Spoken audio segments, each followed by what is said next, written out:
Hello' বন্ধু বান্ধৱীসকল, পুনৰবাৰ স্বাগতম জনাইছোঁ মোৰ অন্য এটা মিনি ব্লগলৈ।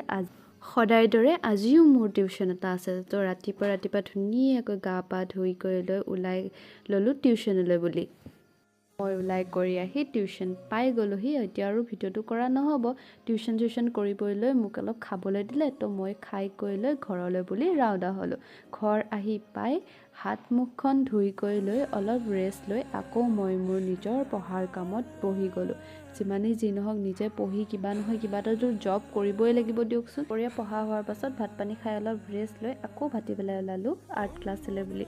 মানে ওচৰৰ ভাইটি এটাক মই আকৌ আৰ্ট কৰাওঁ, তো তাৰ ওচৰলৈ ওলালোঁ আৰ্টলৈ বুলি। গৈ পাই দেখিলোঁ সি বহি আছে। চাওকচোন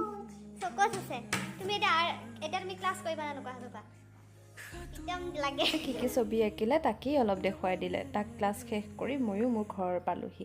আজিলৈ ভিডিঅ'টো সামৰিছোঁ।